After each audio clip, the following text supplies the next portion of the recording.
लाखों बरस गुजरे। आसमान पर शमाल की तरफ सफेद बादलों के पहाड़ के एक बड़े गार में एक बहुत बड़ा रीछ रहा करता था। ये रीछ दिन भर पड़ा सोता रहता और शाम के वक्त उठकर सितारों को छेड़ता और उनसे शरारतें क्या करता था। इसकी बदतमीजियों और शरारतों से आसमान पर बसने वाले तंग आ गए थे।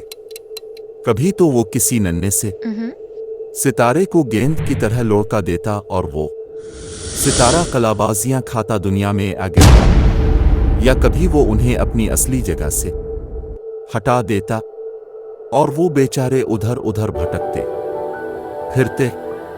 आखिर एक दिन तंग आकर वो 7 सितारे, जिन्हें 7 बहनें कहते हैं, चांद के अक्लमंद बूढ़े आदमी के पास गए और रीछ की शरारतों का जिक्र करके इससे मदद चाही। बूढ़ा थोड़ी देर को सर खुजाता रहा, फिर बोला, अच्छा मैं उसना माकूल की खूब मरम्मत करूंगा, तुम फिक्र ना करो। 7 बहनों ने इसका शुक्रिया अदा किया थैंक यू और खुश खुश वापस चली गईं। दूसरे दिन चांद के बूढ़े ने रीछ को अपने करीब बुलाकर खूब डांटा और कहा कि अगर तुम ज्यादा शरारतें करोगे तो तुमको आसमानी बस्ती से निकाल दिया जाएगा। Goodbye. क्या तुम्हें मालूम नहीं कि उन नन्हे मन है सितारों की रोशनी से दुनिया में इंसान और जहाज अपना अपना रास्ता देखते हैं, लेकिन तुम उन्हें रोज खेल खेल में खत्म कर देते हो। तुम्हें यह भी मालूम नहीं कि जब ये सितारे अपनी असली जगह पर नहीं रहते तो दुनिया के मुसाफिर और जहाज रास्ता भूल जाते हैं। मियां रीछ ने इस एक कान सुना और उस कान निकाल दिया और कहकहा मार के बोला, मैंने क्या दुनिया के जहाजों और मुसाफिरों रोशनी का ठेका ले लिया है जो उनकी फिक्र करो। ये कहकर रीछ चला गया।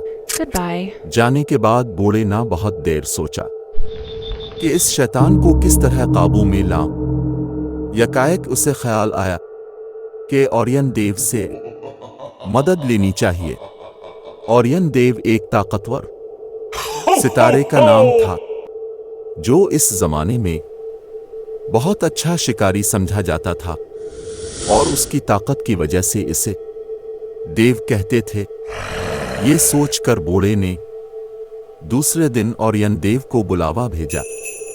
इसके आने पर बड़ी देर तक दोनों में काना पेविस होती Oh रही। my God. आखिर ये फैसला हुआ लेट्स गो कि वो आज शाम रीछ को पकड़ने की कोशिश करे। चुनांचे रात गए। ओरियन देव ने शेर की खाल पहनी और रीछ के गार की तरफ चला। जब रीछ ने एक बहुत बड़े शेर को अपनी तरफ आते देखा तो उसके औसान खता हो गए और वो नन्हे मनहे सितारों से बनी हुई इस सड़क पर जो परियों के मुल्क को जाती है और जिसे हम कहकशां कहते हैं, बेतहाशा भागा।